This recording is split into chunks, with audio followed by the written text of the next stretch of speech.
জানেন বিদ্যাবাড়ী পাবলিকেশন কর্তৃক প্রকাশিত বেশ কয়েকটি বই বাজারে চলমান রয়েছে। তার মধ্যে থেকে একটি ইন্টারেস্টিং বই নিয়ে আমি আজকে আপনাদের সাথে আলোচনা করব। আপনারা জানেন যে ইতোমধ্যে কিছুদিন আগে পদার্থবিজ্ঞান বইটির উপর আমাদের একটি লাইভ হয়েছিল। তো আজকে পদার্থবিজ্ঞান কলেজ পর্যায়ে বইটি নিয়েই আমরা নতুন কিছু টপিক নিয়ে আলোচনা করব। টপিকগুলো খুবই ইন্টারেস্টিং।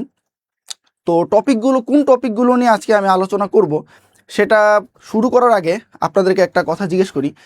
বর্তমান চলমান সময়ে আমরা একটি বিষয় নিয়ে একটা ঘটনা নিয়ে খুবই কষ্টের দিন পার করছি, সেটা আপনারা সবাই জানেন, সেটা হচ্ছে লোডশেডিং। আপনারা সবাই কম বেশি জানেন যে বর্তমানে দেশে লোডশেডিং একটি ব্যাপক সমস্যা আকার ধারণ করেছে। তো এই লোডশেডিং জিনিসটা কেন হয় সেটা আমরা সবাই জানি। সেটা হচ্ছে বিদ্যুৎ প্রবাহের কারণে। বিদ্যুৎ প্রবাহ যদি বন্ধ হয়ে যায় সেটাকে আমরা নর্মালি লোডশেডিং হিসেবে চিনে থাকি। তো এই লোডশেডিং, এই বিদ্যুৎ প্রবাহের সাথে সম্পর্কযুক্ত তড়িৎ, তারপর হচ্ছে চুম্বক, এই সবগুলোই, তারপর চার্জ ঘনত্ব, এগুলো সবই কিন্তু একটি আরেকটির সাথে ইন্টার রিলেটেড। তো এটাই এই বিদ্যুৎ, চার্জ ঘনত্ব, চৌম্বক, এই সকল বিষয় নিয়ে আজকে আমাদের একটি আলোচনা থাকবে। আমাদের একটি চ্যাপ্টার হচ্ছে এই তড়িৎ প্রবাহ, তড়িৎ, চৌম্বক, এগুলো নিয়ে। ওকে, আমার কথা কি সবাই শুনতে পাচ্ছেন? যদি শুনতে পারেন আমার কমেন্টে আমাকে একটু জানাবেন। তো এই যে আশা করি আমার কথা সবাই শুনতে পাচ্ছেন। তো আমার কথা যে আপনারা শুনতে পাচ্ছেন, আমার শব্দ যে আপনাদের পর্যন্ত পৌঁছাচ্ছে, তো সেটা কিভাবে? আমরা সবাই জানি শব্দ একটি তরঙ্গের মাধ্যমে আমাদের কাছে পৌঁছায়, এবং শব্দ আসলে কোন তরঙ্গের মাধ্যমে আমাদের কাছে পৌঁছায় সেটা একটু আপনার কমেন্ট বক্সে আমাদের লিখে জানাবেন। তো শব্দ আমাদের কানে তরঙ্গের মাধ্যমে পৌঁছায় এবং আমাদের কানে হিট করে, তখনই আমরা কিন্তু শব্দগুলো শুনতে পাই। তো আমাদের দ্বিতীয় টপিক হচ্ছে এই শব্দ নিয়ে। শব্দ তারপর হচ্ছে তরঙ্গ, স্পন্দন, এগুলো নিয়ে আমরা বিস্তারিত আজকে একটু দেখব। তো আমরা নর্মালি এনটিএসসি পরীক্ষার পদার্থবিজ্ঞান কলেজ পর্যায়ে বইটিতে যে অধ্যায়গুলো নিয়ে আলোচনা করা হয়েছে সেখান থেকে কিছু গুরুত্বপূর্ণ টপিক নিয়ে আজকে আমাদের দ্বিতীয় আলোচনা।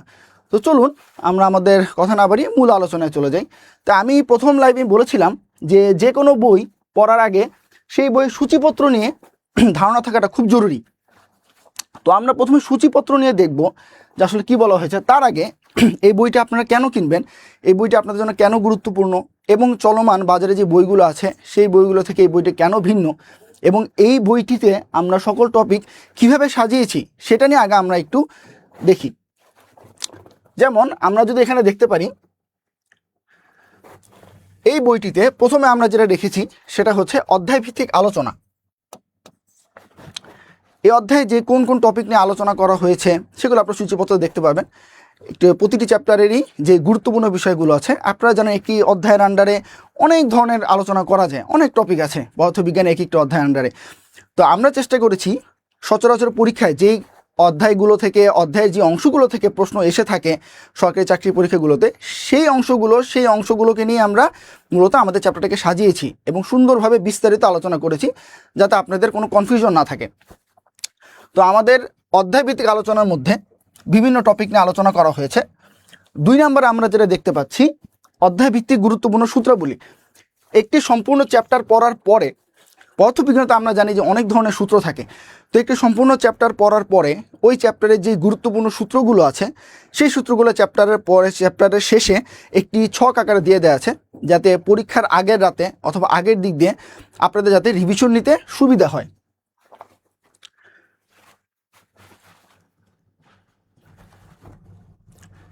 তৃতীয়ত যদি আমরা দেখি, আমরা রেখেছি আপনাদের জন্য বহু নির্বাচনী প্রশ্নের উত্তর করার জন্য প্রয়োজনীয় বিষয়াবলীর সার সংক্ষেপ। আমরা জানি পরীক্ষার আগের রাতে কিন্তু আমাদের প্রিপারেশন নেওয়ার জন্য খুব কম টাইম থাকে, পরীক্ষার আগের সময়গুলোতে আর কি। তো সেখানে পুরো চ্যাপ্টার আসলে পড়াটা খুব কষ্টকর হয়ে যায়। এজন্য আমরা 3 নম্বরে আপনাদের জন্য রেখেছি বহু নির্বাচনী প্রশ্ন উত্তরের জন্য প্রয়োজনীয় বিষয়াবলীর সার সংক্ষেপ। এটা আপনারা অধ্যায়ভিত্তিক যে সূত্রগুলি, সেই সূত্রগুলি ঠিক পরেই এই অংশটা পাবেন। এখানে পুরো অধ্যায়ের যে গুরুত্বপূর্ণ বিষয়গুলো আছে সেই গুরুত্বপূর্ণ বিষয়গুলোকে সংক্ষিপ্ত আকারে লাইন বাই লাইন এখানে লিখে দেওয়া আছে পয়েন্ট আকারে। 4 নম্বরে যদি আমরা বলি, 4 নম্বরে আমরা রেখেছি 100টি এক কথায় প্রশ্ন উত্তর। যখন আপনারা সম্পূর্ণ চ্যাপ্টারটা পড়বেন, চ্যাপ্টারের গুরুত্বপূর্ণ সূত্রগুলি পড়বেন, এরপর হলে বহু নির্বাচনীর জন্য গুরুত্বপূর্ণ বিষয়গুলি সারসংক্ষেপগুলো পড়বেন, এরপর আপনারা প্র্যাকটিসের জন্য 100টি এক কথা প্রশ্ন উত্তর ট্রাই করবেন। এই প্রশ্নগুলো দেওয়ার কারণ হচ্ছে পরীক্ষায় আসলে কোন ধরনের প্রশ্ন আসে সেটা আপনাদেরকে জানানো, যাতে আপনাদের প্রিপারেশন নিতে ইজি হয়, যে আসলে কেমন ধরনের প্রশ্ন আসবে, কেমন ধরনের প্রশ্ন আমরা পড়বো, সেটা উত্তরগুলো আসলে কীরকম হয়, যা সেটার জন্য। তাছাড়া এক কথায় প্রশ্ন উত্তরে একটা গুরুত্বপূর্ণ বৈশিষ্ট্য আছে, আমি গত লাইভে বলেছিলাম। নর্মালি যখন আমরা বহু নির্বাচনী প্রশ্ন পড়ি, আমরা চেষ্টা করি অপশনগুলো দেখে ওইভাবে অ্যান্সারগুলো মুখস্থ রাখার, মনে রাখার, কিন্তু আসলে সেটা সবসময় মনে থাকে না। বাট আমরা যদি এক কথা আকারে প্রশ্নগুলো পড়ি, তাহলে আমরা প্রশ্নের উত্তরগুলো একদম মুখস্থ করি, যা তখন এটাতে সুবিধা হচ্ছে আমাদের জিনিসটা অনেক দিন পর্যন্ত মাথায় থাকে। এটাই হচ্ছে মূল উদ্দেশ্য, এখানে 100টি এক কথায় প্রশ্ন উত্তর রাখার। 5 নম্বরে যদি আমরা বলি, 5 নম্বরে আমরা রেখেছি 100টি বহু নির্বাচনী প্রশ্ন উত্তর। 100টি এক কথায় প্রশ্ন উত্তর পড়ার পরে আপনি এখানে 100টি বহু নির্বাচনী প্রশ্ন উত্তর পাবেন। 100টি এক কথায় প্রশ্ন উত্তর প্র্যাকটিস করার পরে আপনাদের প্রস্তুতিকে আরও ভালো করার জন্য আমরা এখানে 100টি বহু নির্বাচনী প্রশ্ন উত্তর দিয়েছি, যাতে আপনারা বুঝতে পারেন যে আসলে পরীক্ষায় কোন ধরনের কোশ্চেন আসবে, সেটা অপশনগুলো কেমন হবে সেটার জন্য। 6 নম্বরে আমরা রেখেছি 10টি টেস্ট ইয়োর সেলফ। আপনি 100টি এক কথায় প্রশ্ন উত্তর, 100টি বহু নির্বাচনী প্রশ্ন উত্তর প্র্যাকটিস করার পরে আপনি এখানে 10টি টেস্ট ইয়োর সেলফ প্র্যাকটিস করবেন। 10টি টেস্ট ইয়োর সেলফের মধ্যে কোনো উত্তর দেয়া নেই।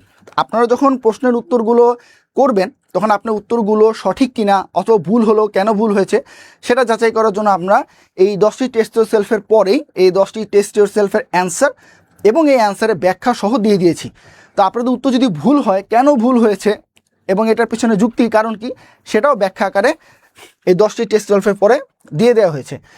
পরবর্তীতে আমরা রেখেছি বইয়ের একদম শেষে, আমাদের এই বইটা যতগুলো চ্যাপ্টার বা অধ্যায় রয়েছে, সেই অধ্যায়গুলো শেষ করার পরে আমরা 500টি বহু নির্বাচনী প্রশ্ন রেখেছি আপনাদের প্রস্তুত প্র্যাকটিসের জন্য। এই বইতে যতগুলো চ্যাপ্টার নিয়ে আলোচনা করা হয়েছে, যত অধ্যায়, যত অবজেক্টিভ নিয়ে আলোচনা করা হয়েছে, দেয়া হয়েছে, সেখান থেকে বাছাই করে পরীক্ষার জন্য সবচেয়ে গুরুত্বপূর্ণ 500টি অবজেক্টিভ নিয়েই মূলত এই 500 বহু নির্বাচনী প্রশ্নোত্তর তৈরি করা, যাতে আপনাদের পরীক্ষার প্রিপারেশন আরও ভালো হয়। 8 নম্বরে আমরা রেখেছি 18তম নিবন্ধন পরীক্ষার প্রশ্নোত্তর। আপনারা সম্পূর্ণ চ্যাপ্টার পড়ার পরে, 100টি এক কথায় প্রশ্নোত্তর পড়ার পরে, 100টি বহু নির্বাচনী পড়ার পরে এবং 500টি এমসিকিউ প্র্যাকটিস করার পরে আপনারা 18তম নিবন্ধন পরীক্ষায় গিয়ে যখন দেখবেন যে কি কি কোশ্চেন আসছে, তখনই আপনারা বুঝতে পারবেন যে আপনাদের প্রিপারেশনটা আসলে কতটুকু হয়েছে। এবং দেখবেন ইনশাল্লাহ 18তম নিবন্ধন পরীক্ষায় যে প্রশ্নগুলো হয়েছে সবই মোটামুটি আপনার এখান থেকে কভার হয়ে গিয়েছে। সর্বশেষ আমরা রেখেছি 49তম বিসিএস পরীক্ষার প্রশ্নোত্তর। 49তম বিসিএস পরীক্ষায় যে বহু নির্বাচনী প্রশ্নগুলো এসেছে, আপনারা প্র্যাকটিস করলেই দেখতে পারবেন যে মোটামুটি সবগুলো প্রশ্নোত্তরই আমাদের যে অধ্যায়ভিত্তিক যে আলোচনা, এখান থেকে আপনার পড়া হয়ে যাবে ইনশাল্লাহ। তো চলুন আমরা আমাদের সূচিপত্রটাতে চলে যাই। আমাদের এখানে যে সূচিপত্র আছে আপনারা দেখতে পারবেন, সূচিপত্রে আমরা পদার্থবিজ্ঞানের মোটামুটি অনেকগুলো চ্যাপ্টার নিয়েই আলোচনা করেছি। তার মধ্যে থেকে আপনারা জানেন যে গত আমাদের লাইভে আমরা ভেক্টর নিয়ে আলোচনা করেছি, আমরা গতিবিদ্যা নিয়ে আলোচনা করেছি, আমরা ঘূর্ণন গতি নিয়ে আলোচনা করেছি, আমরা মহাকর্ষ অভিকর্ষ নিয়ে আলোচনা করেছি।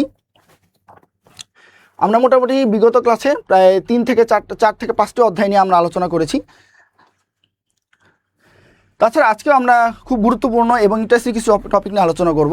তার মধ্যে উল্লেখযোগ্য হচ্ছে পৃষ্ঠটান এবং সান্দ্রতা। আপনারা সবাই জানেন পৃষ্ঠটান এবং সান্দ্রতা থেকে সব নর্মালি পরীক্ষায় বেশ প্রশ্ন এসে থাকে। প্রতি পরীক্ষায় 2 থেকে 3টি কোশ্চেন সাধারণত পৃষ্ঠটান ও সান্দ্রতা থেকে এসে থাকে। এবং পৃষ্ঠটান ও সান্দ্রতার আন্ডারে আমরা যে টপিকগুলো রেখেছি, চ্যাপ্টারটা আসলে অনেক বড়। তো আমরা আগেই বলেছি যে বহু নির্বাচনী প্রশ্নের জন্য যেই প্রশ্নগুলো বেশি গুরুত্বপূর্ণ, সচরাচর বেশি আসে যেই টপিকগুলো থেকে, সেগুলো নিয়েই মূলত পৃষ্ঠটান ও সান্দ্রতার মধ্যে আলোচনা করা হয়েছে। যেমন এখানে পৃষ্ঠটান নিয়ে আলোচনা করা হয়েছে, স্পর্শকোণ নিয়ে আলোচনা করা হয়েছে, কৈশিক নলের উত্থানের দরুন তরলের রাশিমালা, বিভিন্ন রাশিমালা থাকে, এই সকল রাশিমালা নিয়ে এখানে আলোচনা করা হয়েছে।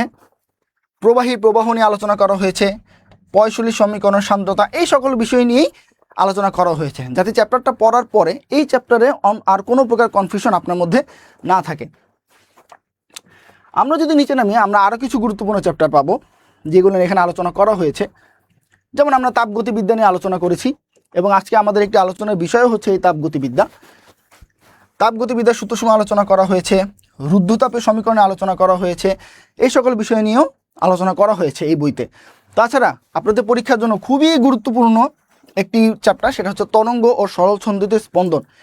এখানে যে টপিকগুলো আলোচনা করা হয়েছে, যেমন বিটস, অনুপ্রস্থ অনুদৈর্ঘ্য তরঙ্গ, সরল সন্ধিত গতি, এই সকল বিষয় নিয়েই কম বেশি পরীক্ষায় প্রশ্ন এসে থাকে, আপনারা সবাই জানেন। তো ঠিক আছে, চলুন আমরা আমাদের বইটিতে চলে যাই, আমরা আমাদের মূল আলোচনায় চলে যাই। আমাদের প্রথম অধ্যায় যেটা হচ্ছে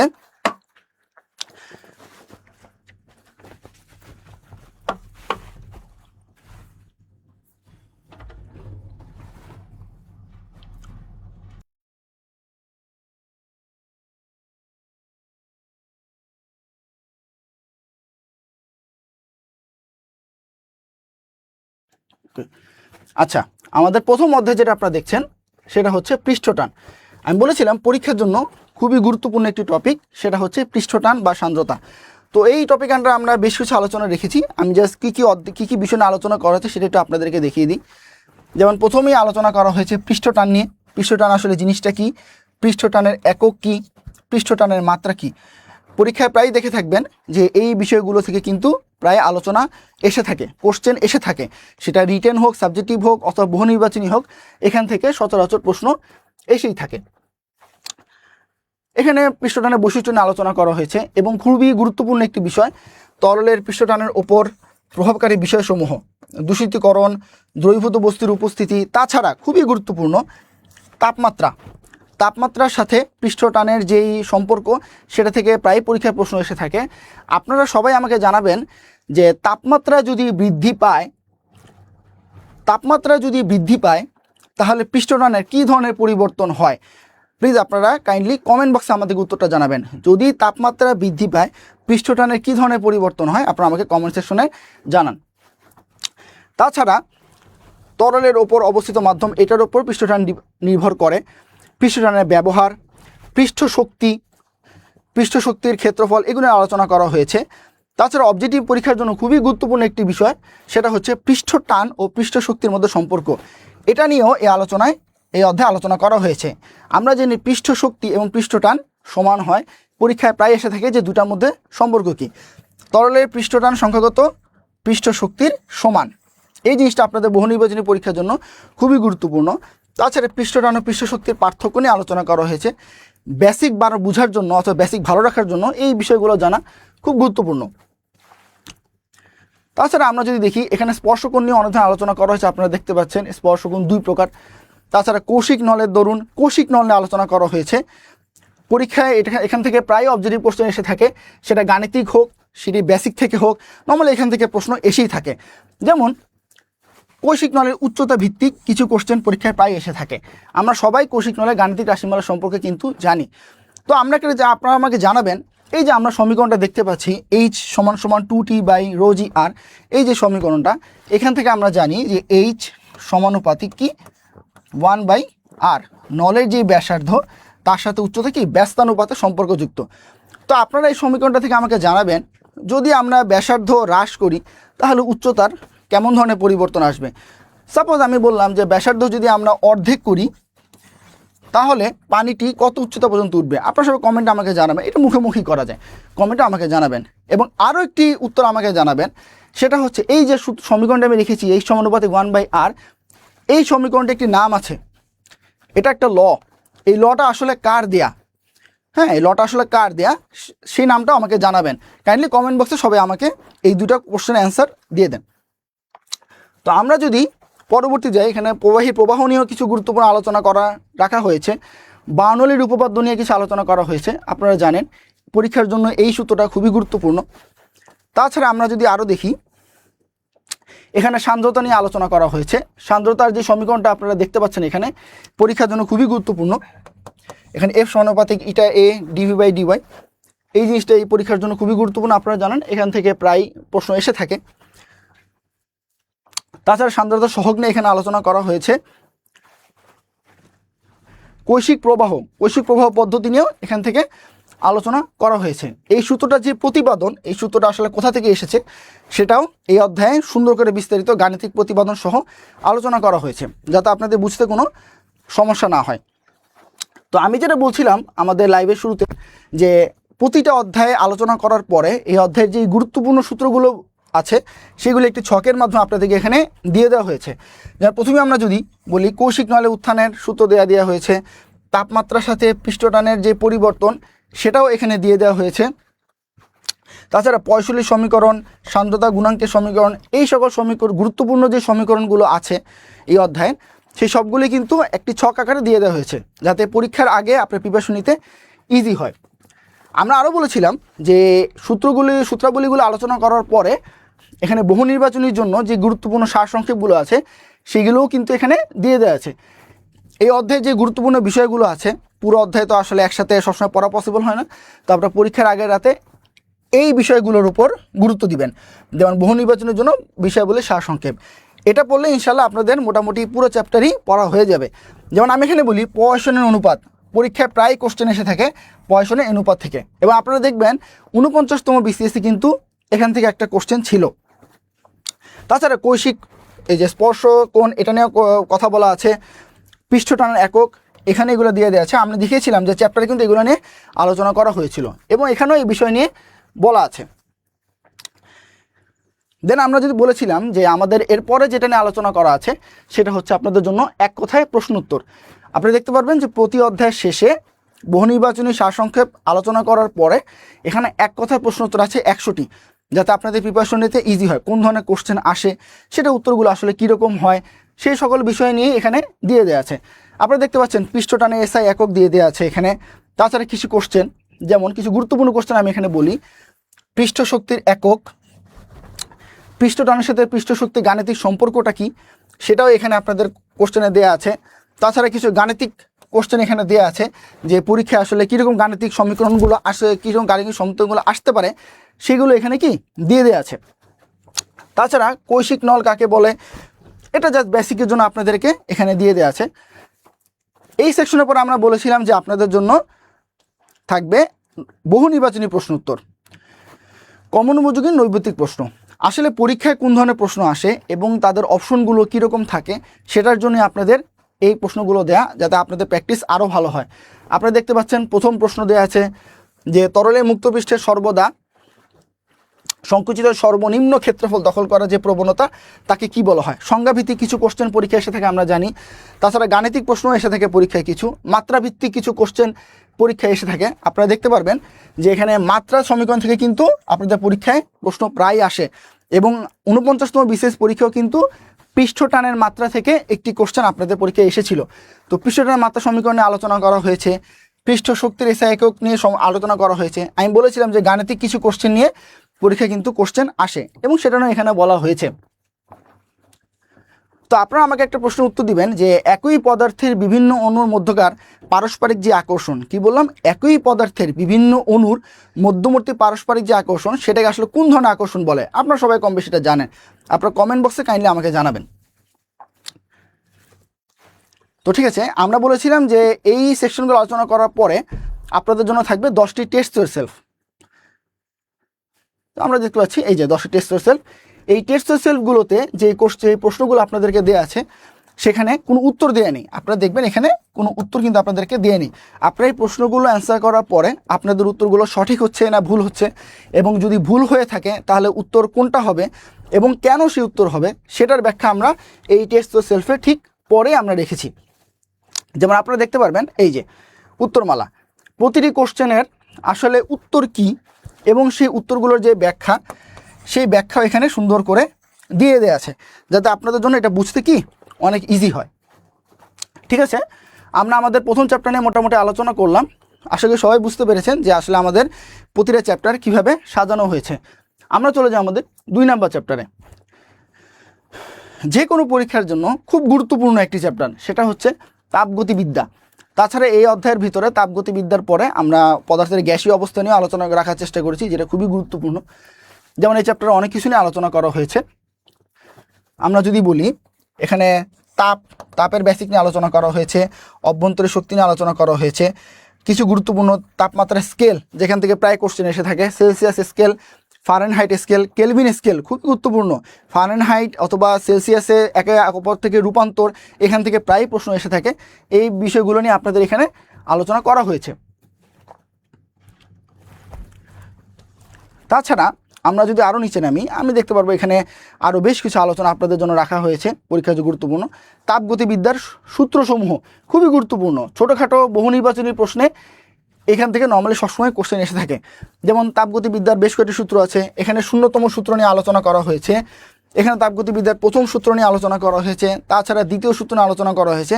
এখানে ছোটোখাটোভাবে সুন্দরভাবে বুঝিয়ে একটি স্ট্যান্ডার্ড আলোচনা করা হয়েছে, যাতে আপনারা কম টাইমের মধ্যে এই জিনিসটা বুঝে উঠতে পারেন। তো আপনারা সবাই আমাকে একটা করে এই অধ্যায়ের উপর তো সবারই মোটামুটি একটু ধারণা আছে, যেহেতু আপনারা সবাই পদার্থবিজ্ঞানী স্টুডেন্ট। আপনারা আমাকে একটা প্রশ্নের উত্তর দিবেন যে তাপগতিবিদ্যার যে সূত্রসমূহ আছে তার মধ্যে থেকে কোন সূত্রটি শক্তির সংরক্ষণ সূত্রকে সমর্থন করে। তাপগতিবিদ্যার যে সূত্রগুলো আছে সেখান থেকে কোন সূত্রটি শক্তির সংরক্ষণ সূত্রকে আলোচনা করে সমর্থন করে, সেই জিনিসটা আপনাকে একটু আপনারা আমাকে কমেন্ট বক্সে জানান।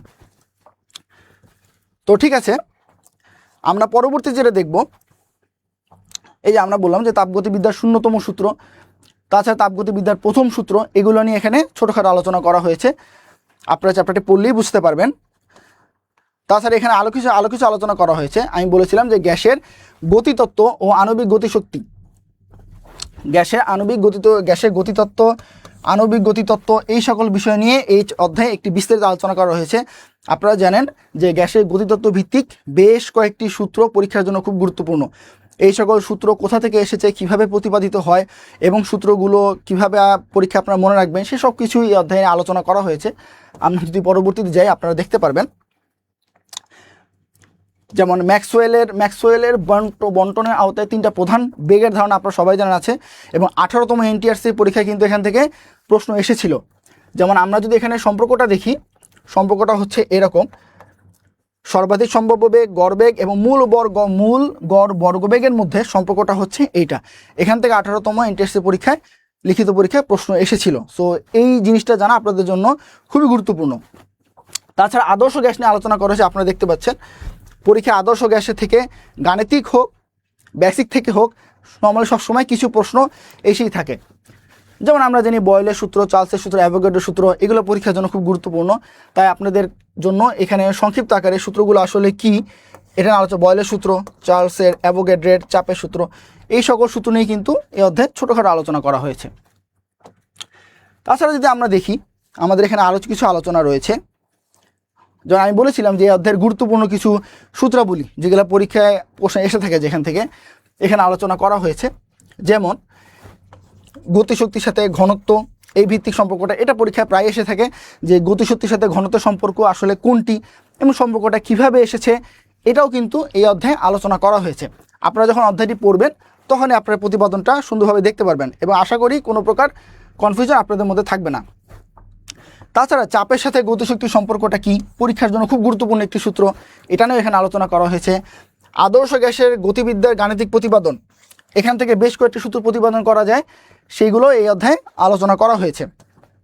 যেমন আমি যদি বলি এখানে চাপের সূত্র, বয়েলের সূত্র, এই সূত্রগুলো নিয়েও কিন্তু এই অধ্যায়ে আলোচনা করা হয়েছে।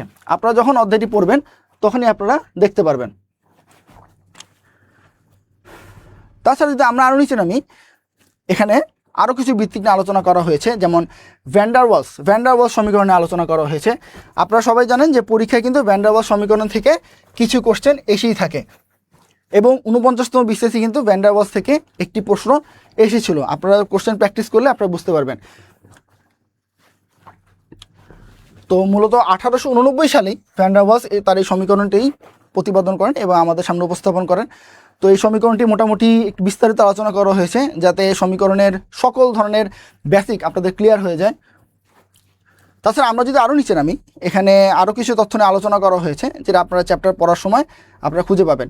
যেমন রুদ্ধতাপীয় সমীকরণগুলো আপনাদের পরীক্ষার জন্য খুব গুরুত্বপূর্ণ। 49 BCSE এখান থেকেও কোশ্চেন এসেছিল, তাই এখানে এই বিষয়ে আলোচনা করা হয়েছে। যেমন চাপ ও আয়তনের মধ্যে সম্পর্ক কী, আয়তন ও তাপমাত্রার মধ্যে সম্পর্ক কী, তাপমাত্রা ও চাপের মধ্যে সম্পর্ক কী, এগুলো একটি সুন্দর ছক আকারে এখানে দিয়ে দেওয়া হয়েছে, যাতে আপনাদের বুঝতে ইজি হয় এবং পরীক্ষার আগে কম সময় থাকলে প্রিপারেশন নিতে আপনাদের জন্য সুবিধা হয়। তাছাড়া প্রত্যাবর্তী অপ্রত্যাবর্তী প্রক্রিয়া নিয়েও কিছু অধ্যায়ে আলোচনা করা হয়েছে। অনেক সময় এখান থেকে কিছু কোশ্চেন এসে থাকে।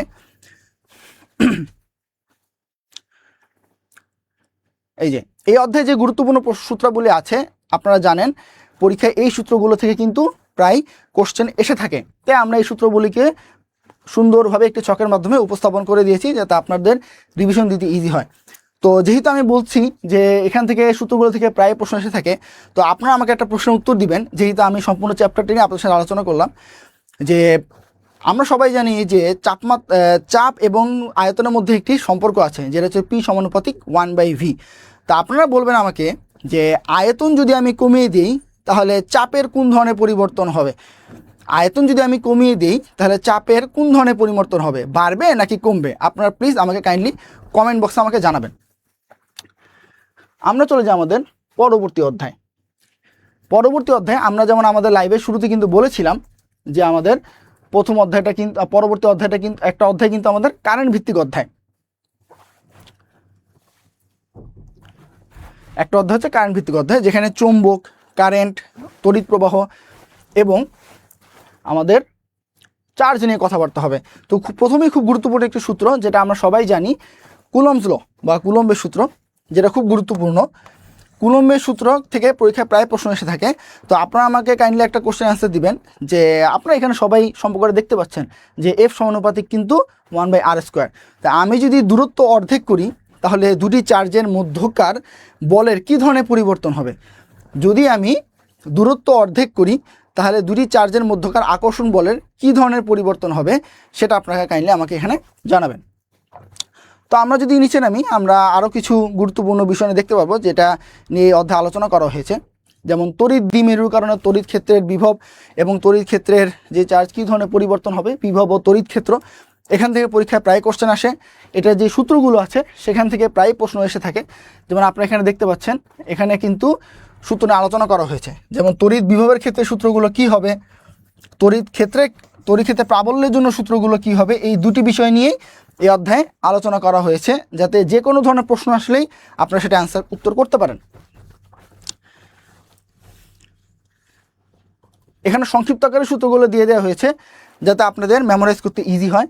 তাছাড়া আমরা বলেছিলাম যে অধ্যায় একটা গুরুত্বপূর্ণ বিষয় কিন্তু চার্জ বা ক্যাপাসিটর। সেই চার্জ বা ক্যাপাসিটর নিয়েও এই অধ্যায়ে বিস্তারিত আলোচনা করা হয়েছে। যেমন ক্যাপাসিটর কি, ডাইইলেকট্রিক কি, ক্যাপাসিটেন্স বা ধারকত্ব কি এবং ধারকত্বের একটি গুরুত্বপূর্ণ সূত্র, সেটা নিয়ে এখানে আলোচনা করা হয়েছে, আপনারা দেখতে পারবেন। তাছাড়া ডাইইলেকট্রিকের যে প্রকারভেদ সেগুলো নিয়ে আমরা এই অধ্যায়ে আলোচনা রেখেছি। পরীক্ষার জন্য একটি খুবই গুরুত্বপূর্ণ টপিক, সেটা হচ্ছে সমান্তরাল পাত ধারকত্ব। এই সমান্তরাল পাত ধারকত্বের ক্ষেত্রে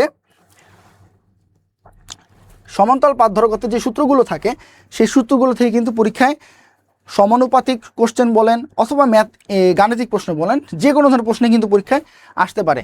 তো সমান্তরাল পাত ধারকত্বের সূত্রগুলো আসলে কি, কোন কোন সূত্র থেকে এটি এসেছে এবং মূল সূত্র কি, এই সব কিছু নিয়ে কিন্তু এখানে ছোট করে দিয়ে দেওয়া হয়েছে, যাতে আপনারা দ্রুত আপনাদের প্রিপারেশনটা কমপ্লিট করতে পারেন এবং পরীক্ষায় আপনারা ইজিলি মেমোরাইজ করতে পারেন। তাছাড়া যদি আমরা বলি সমান্তরাল পাত ধারকত্বের ধারকত্বের হিসাব নিয়ে এখানে কিছু ছোটোখাটো বলে দেওয়া আছে। এই যে এখানে সূত্রের প্রয়োগ নিয়ে কথা বলা হয়েছে। তাছাড়া আমরা জানি আমাদের পরীক্ষায় আসার মতো একটি গুরুত্বপূর্ণ টপিক ছিল, সেটা হচ্ছে সমান্তরাল ও সিরিজ ধারকত্ব। সমান্তরাল ও সিরিজের ক্ষেত্রে ধারকত্ব, তুল্য ধারকত্ব আসলে কীরকম হয় সেটা নিয়ে আলোচনা করা হয়েছে, সেটা আপনারা অবশ্যই পড়বেন। তাছাড়া আমরা কিন্তু বলেছিলাম আমাদের লাইভের প্রথমে যে বিদ্যুৎ লোডশেডিং, এটা নিয়ে আমরা কথা বলেছিলাম যে লোডশেডিং আসলে কেন হয়, কীভাবে হয়, কোন বিষয়টা কারণে হয়, সেটা হচ্ছে কি বৈদ্যুতিক শক্তি। এই বৈদ্যুতিক শক্তি নিয়েও কিন্তু এই অধ্যায়ে বিস্তারিত আলোচনা করা হয়েছে, যে বৈদ্যুতিক শক্তি আসলে কি, বৈদ্যুতিক শক্তির মূল বিষয়সমূহ আসলে কি কি, এবং কোন সূত্র দিয়ে আসলে আমরা হিসাব নিকাশগুলো করতে পারি যে কত টাকা বিল আসতে পারে, তাছাড়া কত ওয়াট খরচ হচ্ছে, এই সকল বিষয় নিয়ে এই টপিকের আন্ডারে আলোচনা করা হয়েছে। তো আপনারা সবাই আমাকে একটু জানাবেন, পরীক্ষায় প্রায় এই কোশ্চেনটা এসে থাকে। আপনারা দেখবেন, আপনারা যে যখন জব সলিউশন প্র্যাকটিস করবেন, প্রশ্ন প্র্যাকটিস করবেন, দেখবেন এই জায়গা থেকে এই কোশ্চেনটা প্রায় আসে। সেটা হচ্ছে 1 কিলোওয়াট ঘন্টা সমান সমান কত মেগাজুল। আপনারা সবাই আমাকে কাইন্ডলি কমেন্ট বক্সে জানাবেন 1 কিলোওয়াট ঘন্টা সমান সমান কত মেগাজুল। এটা উত্তরটা আপনারা আমাকে কমেন্ট বক্সে জানাবেন। তাছাড়া ওহমের সূত্র নিয়েও গুরুত্বপূর্ণ কিছু আলোচনা এই চ্যাপ্টারে রয়েছে, আপনারা চ্যাপ্টারে পড়ার সময় বুঝতে পারবেন। চৌম্বক ক্ষেত্রে স্থাপিত বিদ্যুৎ ক্ষেত্র, এখান থেকে প্রায় প্রশ্ন এসে থাকে। আপনাদের 49তম বিসিএসে আপনারা দেখবেন এখান থেকে বেশ কয়েকটি কোশ্চেন আপনাদের এসেছিল। যেমন এই চ্যাপ্টারে, যেমন এই টপিকের আন্ডারে খুব গুরুত্বপূর্ণ একটি বিষয়, সেটা হচ্ছে অ্যাম্পিয়ারের সূত্র, তারপর বায়ের সেভার সূত্র, এই সকল বিষয়গুলো থেকে এগুলোর যে গাণিতিক সূত্রগুলো আছে সেখান থেকে কিন্তু প্রশ্ন এসে থাকে। যেমন 49তম বিসিএসে অ্যাম্পিয়ারের সূত্র থেকে সরাসরি কোশ্চেন আসছিল। তো ঠিক আছে, আমরা যদি আমাদের পরে যাই, এই যে বায়ের সেভার সূত্র, 49তম বিসিএসে কিন্তু বায়ের সেভার সূত্র থেকেও আপনাদের একটি কোশ্চেন এসেছিল, আপনারা দেখতেই পারবেন। তাছাড়া ফ্যারাডের সূত্র নিয়ে এখানে এই অধ্যায়ে আলোচনা করা হয়েছে। খুব গুরুত্বপূর্ণ কিছু সূত্র, যেটা ছিল চৌম্বক ক্ষেত্র নিয়ে আলোচনা করে থাকে মূলত এই চ্যাপ্টারগুলোর অধ্যায়গুলোতে। পদার্থের চৌম্বক ধর্ম আমরা জানি খুব গুরুত্বপূর্ণ একটি টপিক অবজেক্টিভ বহু নির্বাচনী পরীক্ষার জন্য। সেটা হলো বিভিন্ন ধরনের চৌম্বক পদার্থ, ডায়াচৌম্বক, প্যারাচৌম্বক এবং ফেরোচৌম্বক। ঠিক আছে, খুব গুরুত্বপূর্ণ একটি টপিক। আপনারা সবাই আমাকে একটু বলবেন কাইন্ডলি, পানি কোন ধরনের চৌম্বক পদার্থ, সেটা আমাকে একটু কমেন্ট বক্সে আপনারা সবাই জানাবেন। আপনারা সবাই কম বেশি জিনিসটা জানেন। তো আমরা আমাদের পরবর্তী টপিকটাতে যাই, যেটা হচ্ছে স্পন্দন। আমি বলেছিলাম পরীক্ষায় প্রায় কোশ্চেন এসে থাকে, এবং আমি যখন আমার লাইভের শুরুতে আমি শব্দ নিয়ে কিছু কথা বলেছিলাম, তো সেই শব্দ মূলত এই সরলচন্দ্র গতি বলেন, তরঙ্গ বলেন, এটার আন্ডারেই কিন্তু শব্দ পড়ে মূলত তরঙ্গের আন্ডারে। তো এখানে মূলত অনেক টপিক নিয়ে আলোচনা করা হয়েছে। সরলচন্দ্র গতির মূল যে সমীকরণ, এটা আসলে কোন সমীকরণ থেকে আসে, তাছাড়া এর সাথে রিলেটেড বিভিন্ন ধরনের সংজ্ঞা, যেমন সরণ, বেগ, কম্পাঙ্ক, দশা, এই সকল বিষয় নিয়ে কিন্তু আপনাদের এখানে আলোচনা করা হয়েছে। তাছাড়া সরলচন্দ্র গতির অন্তর্কলন আর ব্যবকলনীয় সমীকরণ, পরীক্ষায় অন্তর্কলন ব্যবকলনীয় সমীকরণ আসলে কোনটা, এটা নিয়ে ডিরেক্ট প্রশ্ন সবসময় পরীক্ষায় কম বেশি এসে থাকে, আপনারা সবাই দেখবেন।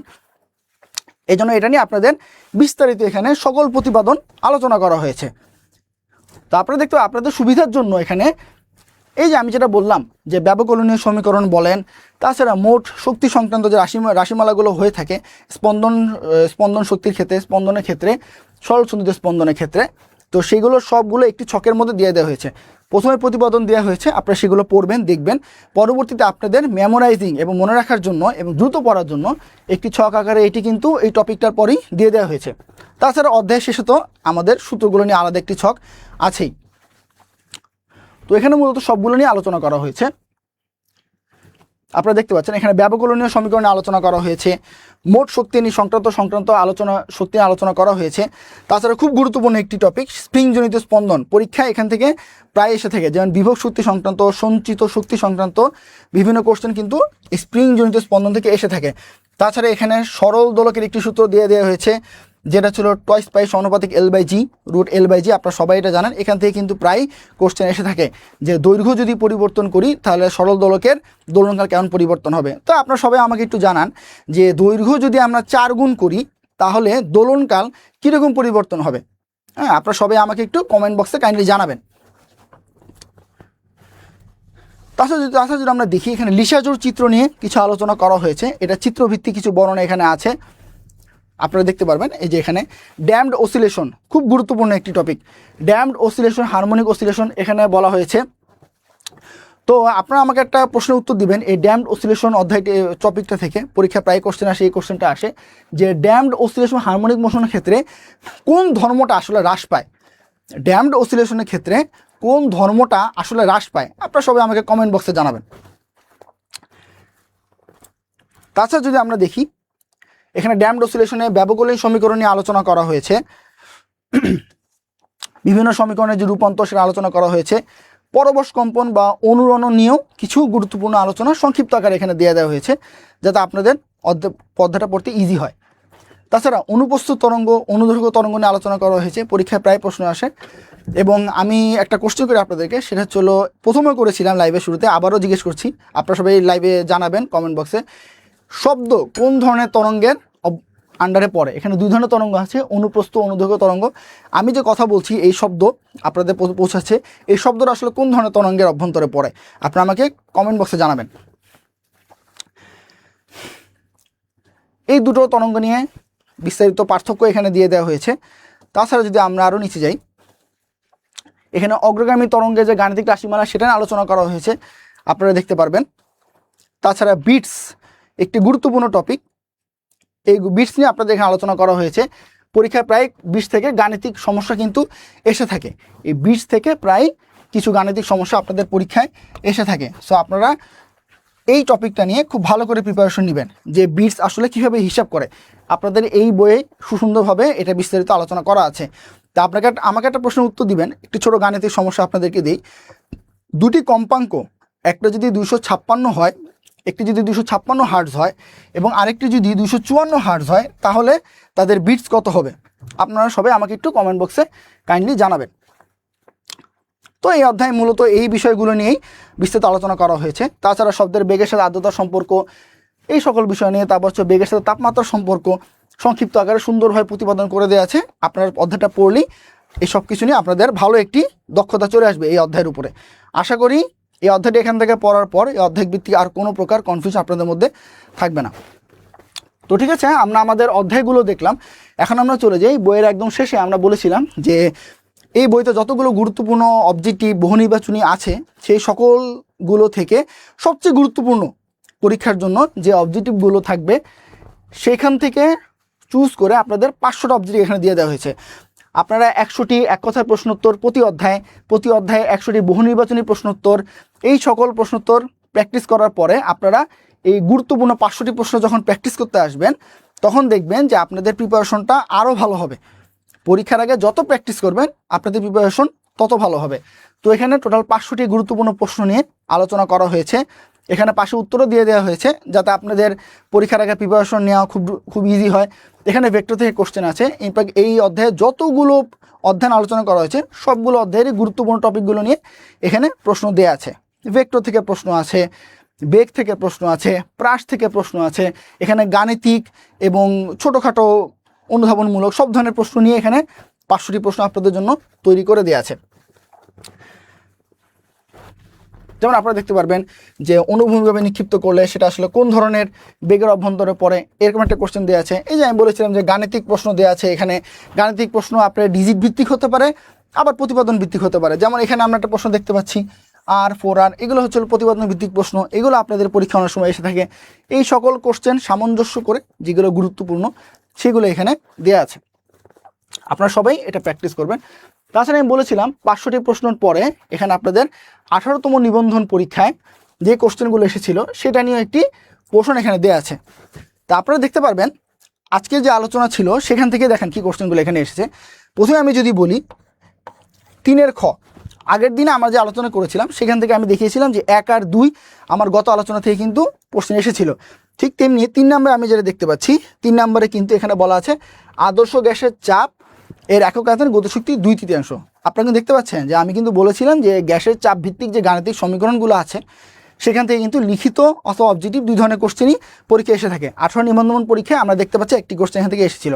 তাছাড়া ম্যাক্সওয়েল বোল্টজম্যান পরিসংখ্যান, আমি বলেছিলাম যে আপনাদের এই সমীকরণটা কিন্তু খুবই গুরুত্বপূর্ণ, এই সম্পর্কটি খুব গুরুত্বপূর্ণ। এখান থেকে 18 নিবন্ধন পরীক্ষায় প্রশ্ন এসেছে। বহু নির্বাচনীতে দিয়ে দিতে পারে যে এই 3টি বেগের মধ্যে সম্পর্কটা আসলে কীরকম দেখাও। তো তখন আপনারা অবজেক্টিভে দেখলে আপনারা বুঝতে পারবেন। তো খুব গুরুত্বপূর্ণ একটি টপিক।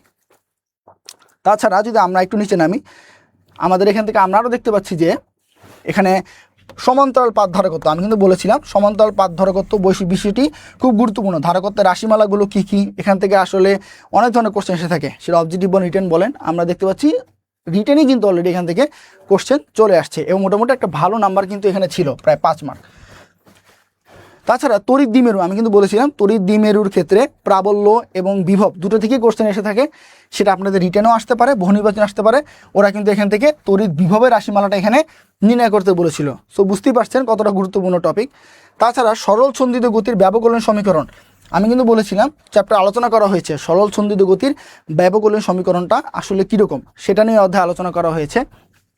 তো আমরা দেখলাম যে আমরা আজকে যে বিষয়গুলো আলোচনা করলাম সেখান থেকে কিন্তু 18তম নিবন্ধনে মোটামুটি 2টি কোশ্চেন সেখান থেকে অলরেডি চলে আসছে। তাছাড়া আমরা বলেছিলাম আপনাদের এই বইয়ের একদম শেষে আমাদের যে 49তম বিশেষ পরীক্ষাটা হয়েছিল স্পেশাল, যেটা সেই কোশ্চেনটা এখানে সংযোজন করে দেওয়া আছে। আপনারা যখন সকল অধ্যায়গুলো পড়বেন এবং সকল কোশ্চেনগুলো অ্যান্সারগুলো উত্তরগুলো পড়বেন, প্র্যাকটিস করবেন, তারপর যখন 49তম বিশেষের প্র্যাকটিস করার জন্য আসবেন, আপনারা দেখতে পারবেন মোটামুটি অনেকগুলো কোশ্চেন আপনাদের কমন ওখানে আলোচনা করা হয়েছে। যেমন আমি যদি বলি, খুব গুরুত্বপূর্ণ একটি কোশ্চেন, আমি কিছুক্ষণ আগে আপনাদেরকে বলেছিলাম যে এখান থেকে কিন্তু প্রায় প্রশ্ন আসে। যেমন আমি যদি 2 নম্বর প্রশ্নটা দেখি, কোন শব্দের কম্পাঙ্ক যদি 256 260 হার্জ হয় তাহলে বিট কত? আমি কিন্তু একটু আগে আপনাদেরকে এই প্রশ্নটা দিয়েছিলাম যে বিট থেকে কেমন প্রশ্ন আসে। তো আপনারা দেখতে পাচ্ছেন এখানে কিন্তু বিট থেকে প্রশ্নটা এসছে। তাছাড়া যদি আমরা একটু নিচে নামি, এখান থেকে কিন্তু দেখা যাচ্ছে যে ক্যাপাসিটর বা ধারকত্ব থেকে কিন্তু প্রশ্ন এসেছে। আমাদের আজকে একটি গুরুত্বপূর্ণ আলোচ্য বিষয় ছিল ধারকত্ব, এখান থেকেও কিন্তু প্রশ্ন পরীক্ষায় এসেছে। তাছাড়া যদি আমরা আরও দেখি, এখানে আপনারা দেখতে পারবেন তরঙ্গের একটি গুরুত্বপূর্ণ টপিক যেটা হচ্ছে অনুনাদ বা অনুরণ, সেখান থেকেও কিন্তু পরীক্ষায় প্রশ্ন আসছে, তা 49তম বিসিএসে। তাহলে বুঝতেই পারছেন যে এই জিনিসগুলো আপনাদের কত গুরুত্বপূর্ণ। তাছাড়া তড়িৎ প্রবাহের একটি গুরুত্বপূর্ণ টপিক যেটা ছিল অতিপরিবাহী অবস্থা, সেখান থেকে আসলে এখানে প্রশ্ন এসেছে, আপনারা এখানে দেখতেই পাচ্ছেন। ঠিক একই রকমভাবে এই যখন এই সম্পূর্ণ 49তম বিসিএসের প্রশ্নটা আপনারা দেখবেন, এখানে অসংখ্য প্রশ্ন পাবেন যেগুলো থেকে আসলে পরীক্ষায় আপনাদের প্রশ্ন এসেছে, যেগুলো টপিক নিয়ে আলোচনা করেছি। এই যে আমি যেটা বলেছিলাম কিছুক্ষণ আগে, ভ্যান ডার ওয়ালস সমীকরণ, এখান থেকে কিন্তু পরীক্ষায় প্রশ্ন এসেছে যে ভ্যান ডার সমীকরণে এ ধ্রুবকটি আসলে কি নির্দেশ করে। ভ্যান ডার ওয়ালস সমীকরণ খুব গুরুত্বপূর্ণ একটি টপিক, আপনাদের বইতে আলোচনা করা আছে এবং দেখতেই পাচ্ছেন যে কেন গুরুত্বপূর্ণ বললাম, কারণ এখানে অলরেডি প্রশ্ন কিন্তু চলে আসছে। তাছাড়া এই যে চৌম্বকত্বের সাথে সম্পর্কিত রাশিটি সম্পূর্ণ কি, আমরা দেখি কোশ্চেনটা আসলে কি ছিল। এখানে চৌম্বকত্বের সাথে একটি ফেলে চৌম্বকের শূন্য নামিয়ে আনতে পারে কোন জিনিসটা, এটা নিয়ে কোশ্চেন করা হয়েছে। এটা কিন্তু নর্মালি আমাদের এই তড়িৎ প্রবাহ, চৌম্বক, এটার মধ্যেই মূলত আলোচনা করা হয়েছে। তো ঠিক আছে, আমরা যেটা দেখলাম যে 49তম বিসিএসে আমি জাস্ট আপনাদেরকে দেখালাম যে আমাদের আলোচনার যে টপিকগুলা, সেখান থেকে আসলে কীরকম কোশ্চেন এখানে এসেছে, নর্মালি কীরকম কোশ্চেন এসে থাকে। আপনারা বইটি সম্পূর্ণ সবগুলো অধ্যায় পড়ার পরে দেন আপনারা যখন সবগুলো অধ্যায় প্র্যাকটিস করবেন, অবজেক্টিভ প্র্যাকটিস করবেন, 100টি এক কথায়, 100টি বহু নির্বাচনী, 10টি টেস্টের সেল, তাছাড়া প্রতি অধ্যায়টা আলোচনা পরীক্ষা দেওয়ার পরে আপনারা 500 অবজেক্টিভ নিয়ে যখন যখন পড়বেন, তারপর যখন আপনারা এই প্রশ্নগুলো অ্যানালাইসিসে আসবেন, বিভিন্ন ধরনের জব সলিউশন সলভ করবেন, আপনারা বুঝতে পারবেন আপনাদের প্রিপারেশনটা আসলে কেমন। আপনাদের প্রিপারেশন যেন আরও ভালো হয়, সেটার জন্যই মূলত আমাদের এই বইটা ওভাবেই করে সাজানো। আমি প্রথমে এই বইটি কীভাবে সাজানো হয়েছে সেটা নিয়ে আপনাদেরকে বিস্তারিত আলোচনা করে বলে দিয়েছি অলরেডি। তো আমরা আসলে এই আলোচনাগুলো যেই বই থেকে করেছি সেটা হচ্ছে মূলত পদার্থবিজ্ঞান কলেজ পর্যায়ে। আপনাদের বইটি দেখতে হচ্ছে অনেকটা এরকম। তো আমাদের সকল আলোচনা মূলত এই বইটি থেকেই করা হয়েছে। তো আপনারা এই বইটি যারা সংগ্রহ করতে চান তারা www.boibaড়ি.com এখান থেকে অর্ডার করে বইটি সংগ্রহ করতে পারবেন। দেশের যে কোনো জায়গা থেকে আপনারা বইটি সংগ্রহ করে নিতে পারবেন। তাছাড়া আপনারা দেখতে পারবেন যে এই বইটির পেছনে একটি কিউআর কোড দেওয়া হয়েছে। এই বইটি আসলে একবার কিনলেই এনাফ। এই বইটিতে যদি পরবর্তীতে কোনো প্রকার পরিবর্তন করা হয়, কোনো কিছু সংযোজন করা হয়, কোনো কিছু ঠিক করা হয়, তাহলে আপনারা এই কিউআর কোড সার্চ করার মাধ্যমে আপনারা কিন্তু এই জিনিসটা পেয়ে যেতে পারবেন। তো এটা আপনাদের সুবিধার্থে এই জিনিসটা করা হয়েছে। তো এই বইটির মূল্য আমি আপনাদের একটু জানিয়ে দিই। এই বইটির মূল্য হচ্ছে 490 টাকা। তো আমি আবারও বলে দিচ্ছি, এই বইটি আপনার www.boibaড়ি.com থেকে যারা সংগ্রহ করতে চান তারা যোগাযোগ করে সংগ্রহ করে নেবেন। তো আমাদের টপিকের যে আলোচনা সেটা আসলে আজকে এই পর্যন্তই ছিল। তো নেক্সট ইনশাল্লাহ আমরা আরও কিছু নতুন টপিক নিয়ে আলোচনা করব আমাদের পরবর্তী পর্যায়ে। আপনারা আমাদের যে ফেসবুক পেজ আছে, বিদ্যাবাড়ি পাবলিকেশনসের যে পেজটা আছে, সেখানে খোঁজ রাখবেন, নজর রাখবেন এবং সবসময় খেয়াল করবেন যে আমাদের লাইফটা আসলে কবে হবে সেখানে বলে দেওয়া হবে। তো নেক্সট আমরা নতুন কিছু ইন্টারেস্টিং টপিক নিয়ে আলোচনা করব, আরও ভালো লাগবে ইনশাল্লাহ। তো আপনাদের সবাইকেই শুভকামনা আপনাদের প্রিপারেশনের জন্য। সবাই ভালো করে পড়বেন, ভালো করে প্রিপারেশন নেবেন। আপনাদের সবার জন্য শুভকামনা এবং দোয়া রেখে আজকের মতোই আমি আমার লাইফটি সম্পন্ন করছি। আসসালামু আলাইকুম।